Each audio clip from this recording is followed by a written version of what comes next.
Corona काल के बीच बिहार विधानसभा चुनाव का शंखनाद हो चुका है। उम्मीद जताई जा रही है कि विधानसभा चुनाव समय पर होगा और इसको लेकर पक्ष विपक्ष मैदान में उतर चुके हैं। चुनाव के लिए सभी पार्टियों ने कमर कस ली है और इस बार कौन किसको पटकनी देगा ये तो समय ही बताएगा। लेकिन अब जनता को लुभाने के लिए पक्ष विपक्ष जुटा हुआ है। इसी क्रम में प्रधानमंत्री नरेंद्र मोदी मंगलवार को बिहार में नगर विकास व आवास विभाग से जुड़ी 7 महत्वपूर्ण परियोजनाओं का उद्घाटन व शिलान्यास वर्चुअल माध्यम से किया। इन सभी परियोजनाओं की लागत 543.28 करोड़ रुपए है। इस दौरान राज्यपाल फागू चौहान और मुख्यमंत्री नीतीश कुमार के अलावा उप मुख्यमंत्री सुशील मोदी, केंद्रीय कानून मंत्री रविशंकर प्रसाद और केंद्रीय शहरी विकास मंत्री हरदीप पुरी सहित अन्य लोग मौजूद रहे। पटना के बेउर व करम लीचक में नमामि गंगे योजना अंतर्गत बने सीवरेज ट्रीटमेंट प्लांट का उद्घाटन किया गया। सिवान नगर परिषद और छपरा नगर निगम के क्षेत्र में अमृत योजना के तहत जलापूर्ति योजनाओं का लोकार्पण हुआ है। इन दोनों योजनाओं के तहत स्थानीय नागरिकों को 24 घंटे पीने का शुद्ध जल मिलेगा। वहीं मुंगेर जलापूर्ति योजना व जमालपुर जलापूर्ति योजना का शिलान्यास किया गया।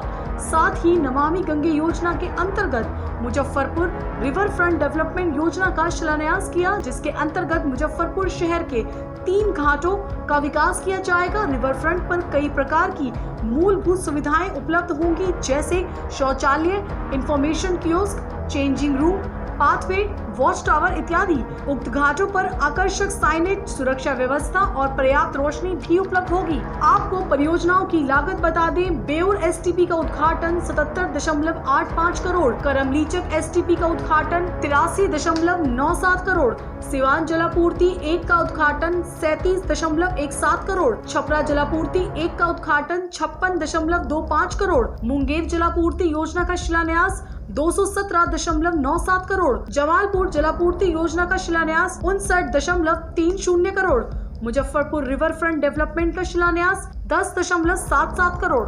बिहार विधानसभा चुनाव में बूथ पर मास्क पहनने को कोड ऑफ कंडक्ट में शामिल किया जा सकता है।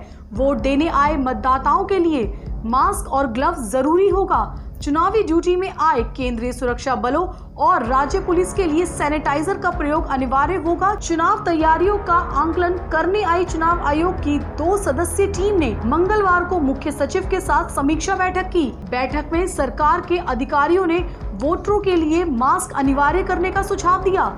इस पर आयोग की टीम ने कोई राय दिए बगैर कहा कि इसे कोविड-19 महामारी की गाइडलाइन में पहले से ही शामिल किया जा चुका है। आयोग की टीम के समक्ष स्वास्थ्य विभाग के प्रधान सचिव प्रत्यय अमृत ने राज्य में कोरोना की अद्यतन स्थिति और स्वास्थ्य सेवाओं को प्रेजेंटेशन के माध्यम से जानकारी दी।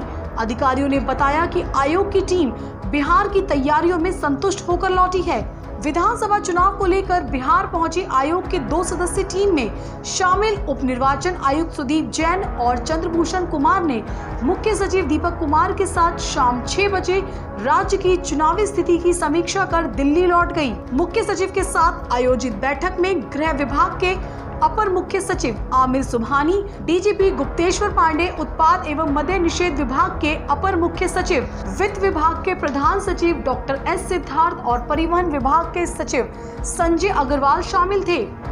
आधिकारिक सूत्रों का कहना है कि आयोग की टीम राज्य में विधानसभा चुनाव की तैयारियों से संतुष्ट होकर लौटी है। अपने 2 दिनों के प्रवास के दौरान पहले दिन मुजफ्फरपुर और पटना में, जबकि मंगलवार को भागलपुर और बोधगया में संबंधित जिलों के डीएम और एसपी के साथ प्रमंडलीय आयुक्तों के साथ चुनाव की समीक्षा की। बिहार विधानसभा चुनाव के ठीक पहले चुनाव आयोग ने कई राजनीतिक दलों का सिंबल बदल दिया है। चुनाव आयोग ने पप्पू यादव की जन अधिकार पार्टी को अब कैंची चुनाव चिन्ह जारी किया है। वहीं जीतन राम मांझी की हिंदुस्तानी आवाम मोर्चा को कड़ाही का सिंबल दिया है। आपको बता दें कि पहले जन अधिकार पार्टी का चुनावी सिंबल हॉकी था और जीतन राम मांझी की पार्टी का सिंबल टेलीफोन था। इन दोनों दलों के साथ साथ 12 पार्टियों को आयोग ने सिंबल जारी किया है। राष्ट्रीय जन पार्टी को बेड का सिंबल दिया गया है। राजनीतिक पार्टी बनाने वाले भूमिहार ब्राह्मण एकता मंच के आशुतोष कुमार की जन अधिकार पार्टी को अब मान्यता मिल गई है। इसके अलावा जनतांत्रिक लोकहित पार्टी को टेलीविजन, छाप जनता राष्ट्रवादी को डोली का सिंबल, आम जनता पार्टी राष्ट्र को चप्पल छाप का चुनाव चिन्ह मिला है। लोकतांत्रिक के जन स्वराज पार्टी को कैरम बोर्ड, भारतीय लोक नायक पार्टी को रोड रोलर, राष्ट्र जन विकास पार्टी को बेबी वॉकर, हिंदुस्तान संपूर्ण आजाद पार्टी को balloon, Republican party of India राष्ट्र को दूरबीन, मजदूर एकता पार्टी को हैंड कार्ड का सिंबल दिया गया है। जाप के राष्ट्रीय अध्यक्ष पप्पू यादव ने बताया कि 2015 से चला आ रहा हॉकी चुनाव चिन्ह अब आज की तारीख में खत्म हो चुका है। अब जाप पार्टी का नया चुनाव चिन्ह कैंची छाप है। पार्टी सभी 243 विधानसभा सीटों पर कैंची छाप चुनाव चिन्ह के साथ मैदान में अपने उम्मीदवार उतारेगी। पप्पू यादव ने कैंची चुनाव चिन्ह मिलने पर खुशी व्यक्त करते हुए कहा कि कैंची के सहारे बिहार की जनता भ्रष्टाचारियों और लुटेरों के पर कतरेगी। हमारा प्रयास होगा कि कैंची बिहार की जनता का अपना चुनाव चिन्ह हो। कैंची इस बार जनता के सामने एक विकल्प के रूप में होगी। आगामी विधानसभा चुनाव में पार्टी की जीत तय है। जाप के एक एक कार्यकर्ता बिहार में बदलाव के वाहक बनेंगे। उन्होंने कहा कि नया चुनाव चिन्ह मिलने से लोगों को हमें समझने में सहूलियत होगी। कैंची चुनाव चिन्ह मिलने पर जाप के सभी शीर्ष नेताओं ने खुशी व्यक्त किया। लोजपा अध्यक्ष चिराग पासवान ने आज अपने सभी सांसदों की बैठक बुलाई है। दिल्ली में होने वाली बैठक में बिहार की राजनीतिक हालात पर चर्चा की जाएगी। सूत्रों के मुताबिक बैठक में उन सभी मुद्दों पर चर्चा की जाएगी जिन पर 7 सितंबर को बिहार प्रदेश संसदीय बोर्ड की बैठक में चर्चा की गई थी। माना जा रहा है कि चिराग पासवान अपने सभी सांसदों को उस बैठक में हुई चर्चा के बारे में बताएंगे। बैठक 2 बजे से 12 बजे तक जनपद पर शुरू होगी। 7 सितंबर को हुई बैठक में बिहार संसदीय बोर्ड के सभी सदस्यों ने चिराग पासवान को सुझाव दिया था कि पार्टी को आगामी विधानसभा चुनाव नीतीश कुमार के नेतृत्व में नहीं लड़ना चाहिए। उनका तर्क था कि नीतीश कुमार की लोकप्रियता बिहार में काफी गिरी है और लोगों में उनके खिलाफ नाराजगी भी है।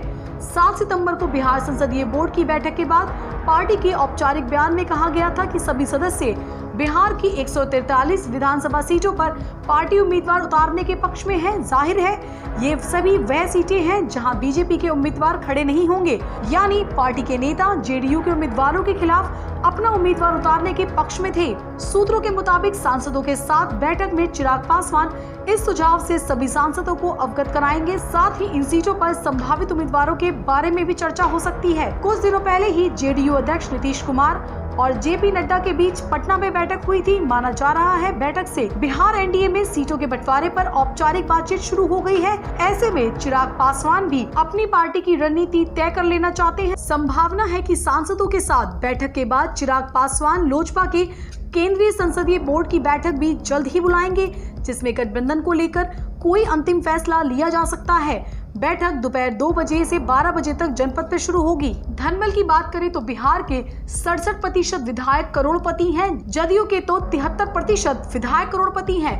कांग्रेस के 68% विधायक करोड़पति हैं। राजनीति में करोड़पति और दागी उम्मीदवारों की संख्या बढ़ती ही जा रही है। जल्द ही बिहार विधानसभा के चुनाव होने वाले हैं, इसीलिए स्वाभाविक है कि इस बात पर भी नजर रहेगी कि राजनीतिक पार्टियां जिन उम्मीदवारों को टिकट देती हैं उनमें से कितने करोड़पति और दागी होंगे। बिहार में पिछले विधानसभा चुनाव में मौजूदा विधायकों ने चुनाव आयोग को जो जानकारी दी थी उसके आधार पर बिहार इलेक्शन वॉच और एसोसिएशन ऑफ डेमोक्रेटिक रिफॉर्म ने एक रिपोर्ट तैयार की है। इस रिपोर्ट के अनुसार बिहार के मौजूदा 57% विधायकों पर आपराधिक केस दर्ज है। इनमें से सबसे ज्यादा दागी विधायक राजद के हैं, जिसके 41% यानी कि 33 विधायकों के खिलाफ केस दर्ज हैं। वहीं कांग्रेस के 40% यानी कि 10, जदयू के 37% यानी 26 और भाजपा के 35% यानी 19 विधायक दागी हैं।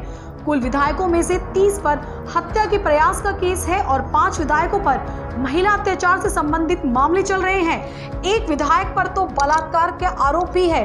एसोसिएशन ऑफ डेमोक्रेटिक रिफॉर्म्स की एक रिपोर्ट में खुलासा हुआ है कि बिहार में राष्ट्रीय जनता दल में सबसे ज्यादा दागी विधायक है। इसके बाद दूसरा नंबर कांग्रेस का है। सबसे कम दागी विधायक भारतीय जनता पार्टी के हैं। इस रिपोर्ट से पता चला है कि 41% राजद नेताओं पर आपराधिक आरोप है। रिपोर्ट के ये नतीजे उन हलफनामों के आधार पर निकाले गए हैं जो 2015 के विधानसभा चुनावों के दौरान उम्मीदवारों ने दाखिल किए थे। हत्या जैसे गंभीर आरोप को लेकर बात करें तो 11 विधायकों पर हत्या और 30 विधायकों के खिलाफ हत्या के प्रयास के मामले दर्ज हैं। 5 विधायक महिलाओं के साथ क्रूरता बरतने और एक विधायक दुष्कर्म का आरोपी है। धन संपत्ति को लेकर भी इस रिपोर्ट में कई खुलासे किए गए हैं। इसके अनुसार 240 विधायकों में से 67% विधायक करोड़पति हैं। खगड़िया सीट से जेडीयू की विधायक पूनम देवी बिहार विधानसभा की सबसे अमीर विधायक हैं। उनके पास 41 करोड़ रुपए की कुल संपत्ति है। वहीं भागलपुर निर्वाचन क्षेत्र से कांग्रेस विधायक अजीत शर्मा के पास 40 करोड़ रुपए की संपत्ति है और वहीं दूसरी ओर रानीगंज से जेडीयू के विधायक अचिमित ऋषिदेव के पास केवल 9.6 लाख रुपए की संपत्ति है। रिपोर्ट में ये भी बताया गया है कि 240 विधायकों में से 134 ने ग्रेजुएशन से ऊपर की भी पढ़ाई की है, जबकि 96 विधायक ग्रेजुएट हैं और 9 विधायक सिर्फ साक्षर हैं। एडीआर की रिपोर्ट में विधायकों द्वारा घोषित वित्तीय, आपराधिक, शिक्षा, लिंग और अन्य विवरण की विस्तार से जानकारी दी गई है। बिहार के मौजूदा विधायकों में से 11 विधायकों ने अपने ऊपर दर्ज हत्या के मामलों की घोषणा की है। 30 विधायकों ने अपने ऊपर हत्या के प्रयास के तहत दर्ज मामले की जानकारी दी है। इसके साथ ही 5 मौजूदा विधायकों ने अपने ऊपर महिलाओं के खिलाफ अत्याचार के तहत दर्ज मामलों की जानकारी दी है। इन 5 मौजूदा विधायकों में से एक पर दुष्कर्म का मामला दर्ज है। राष्ट्रीय जनता दल के 80 में से 45 विधायक या 56% और जनता दल यूनाइटेड के 49% ने अपने हलफनामों में अपने ऊपर दर्ज आपराधिक मामलों की जानकारी दी है। इस सूची में भारतीय जनता पार्टी के 54 में से 34 विधायक या 63%, कांग्रेस के 25 में से 14 विधायक या 56%, लोजपा के दोनों विधायक या 100%, सीपीआई एमएलएल के तीनों विधायक या 100% और 5 निर्दलीय विधायक शामिल हैं। इन सभी विधायकों ने अपने हलफनामे में दर्ज आपराधिक मामलों की जानकारी दी। अगर गरीब राज्य के अमीर विधायकों की बात करें तो राज्य के 240 विधायकों में से 160 या 67% करोड़पति हैं। इसमें जेडीयू के 59 में से 51 विधायक या 74%, आरजेडी के 80 में से 51 विधायक या 64%, भाजपा के 54 में से 33 विधायक या 61%, कांग्रेस के 25 में से 17 विधायक या 68%, लोजपा के दोनों विधायक या 100% विधायक शामिल हैं। इसके अलावा ऑल इंडिया मजलिसे इत्तेहादुल मुस्लिमीन का 1 विधायक और 5 निर्दलीय विधायकों की घोषित संपत्ति 1 करोड़ रुपए से अधिक है। खबरों में बने रहने के लिए चैनल को सब्सक्राइब करें और ये बेल आइकन जरूर दबाएं।